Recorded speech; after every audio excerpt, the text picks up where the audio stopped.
Chapter 7. Hattie didn't know about Lucinda and the curse, but she understood I always had to follow her orders. After I rubbed dust in her face, all she did was smile. The smile meant that dust weighed little in the balance of her power. I retreated to a corner of the coach and gazed out the window. Hattie hadn't ordered me not to take the necklace back again. What if I lifted it over her large head? Or what if I yanked it off her neck? It would be better broken than owned by her. I tried. I told my arms to move, told my hands to grasp, but the curse wouldn't let me. If someone else had ordered me to take it back, I would have had to, but I couldn't will myself to reclaim it. So I made myself look at it to become accustomed to the sight.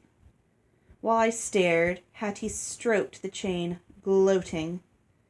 In a few minutes her eyes closed, her mouth fell open, and she began to snore. Olive crossed the carriage to sit next to me. "I want a present to show we're friends too," she said. "Why don't you give me a gift instead?" The furrows in her forehead deepened. "No, you give me." An order. "What would you like?" I asked. "I want money. Give me money." As he'd promised, Father had given me a purse of silver KJs. I reached into my carpet bag and pulled out a coin. "Here you are. Now we're friends." She spat on the coin and rubbed it to make it shine. "We're friends," she agreed. She crossed back to her former seat and brought the coin close to her eyes to study it. I looked at the snoring Hattie. She was probably dreaming of ways to order me about. I looked at Olive, who was running the edge of the KJ over her forehead and down her nose.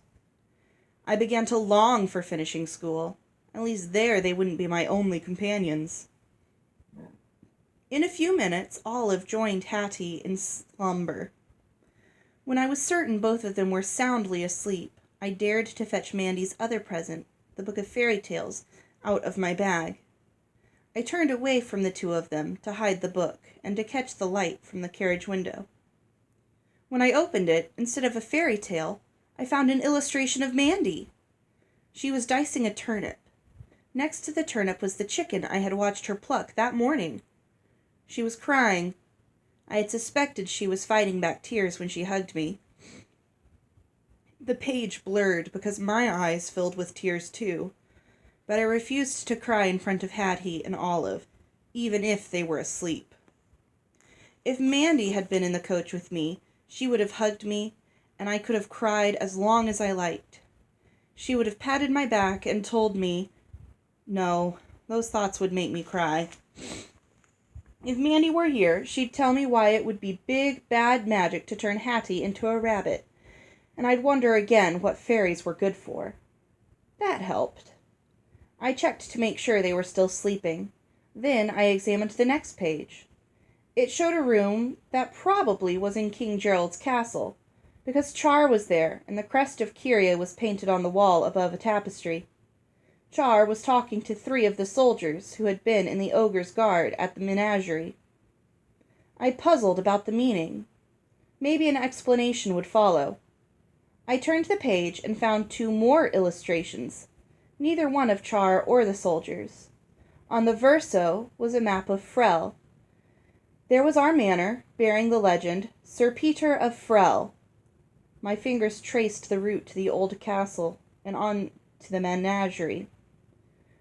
There was the south road out of Frel, the road we were on now, far beyond the map's borders, far beyond the manor of Sir Peter of Frel. The right-hand illustration showed Father's coach, followed by 3 mule-drawn wagons loaded with goods for trade. Father sat atop the coach with the driver, who was plying his whip. Father leaned into the wind and grinned. What would the book show me next? A real fairy tale this time. The Shoemaker and the Elves. In this version, though, each elf had a personality, and I came to know them better than the shoemaker, and I finally understood why the elves disappeared after the shoemaker made clothes for them. They went away to help a giant rid herself of a swarm of mosquitoes, too small for her to see. Although the elves left a thank-you note for the shoemaker, he put his coffee cup down on it and it stuck to the cup's damp bottom. The story made sense now. "Your book must be fascinating. Let me see it," Hattie said. I jumped. If she took this from me too, I'd kill her. The book got heavier as I handed it over. Her eyes widened as she read. "You enjoy this? The life cycle of the centaur tick." She turned pages. "Gnomish silver mining in hazardous terrain?" "Isn't it interesting?" I said, my panic subsiding. "You can read for a while. If we're going to be friends, we should have the same interests." "You can share my interests, dear." She returned the book. Our journey taught me what to expect from Hattie. At the inn on our first night, she informed me I had taken the space in their carriage that would otherwise have been occupied by their maid. "But we shan't suffer, because you can take her place." She cocked her head to one side. "No, you are almost noble. It would be an insult to make a servant of you. You will be my lady-in-waiting, and I shall share you with my sister sometimes. Ollie, is there something Ella can do to help you?" "No, I can dress and undress myself," Olive said defiantly. "No one said you can't." Hattie sat on the bed we were all to share. She lifted her feet. "Kneel down and take my slippers off for me, Ella. My toes ache." Without comment, I removed them. My nose filled with the ripe smell of her feet. I carried the slippers to the window and tossed them out. Hattie yawned. "You've only made extra work for yourself. Go down and fetch them." Olive rushed to the window. "Your slippers fell in a bucket of slops." I had to carry the stinking slippers back to our room, but Hattie had to wear them until she was able to get fresh ones from her trunk. After that, she thought more carefully about her commands. At breakfast the next morning, she pronounced the porridge inedible. "Don't eat it, Ella. It will make you sick." She loaded her spoon with oatmeal. Steam rose from the bowl before me, and I caught the scent of cinnamon. Mandy always puts cinnamon in her porridge, too. "Why are you eating it if it's bad?" Olive asked her sister. "I'm hungry." "Yours looks all right. I'm eating mine even though it's vile." Her tongue licked a speck of cereal off the corner of her mouth. "Because I need nourishment to take charge of our journey." "You're not in Olive began.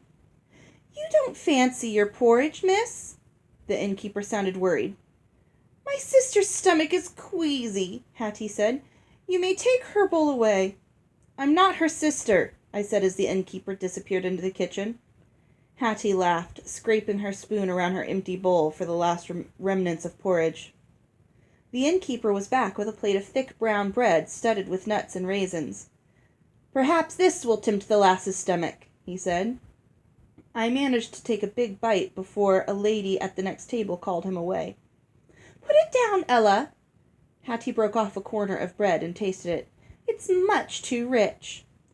"Rich food is good for me," Olive said, reaching across the table. Between them, my breakfast disappeared in 4 bites. That swallow of bread was the last food I had on our 3-day trip, except for tonic. Hattie would have deprived me of it, too, except she sampled it first, and then I relished her nauseated expression when she swallowed.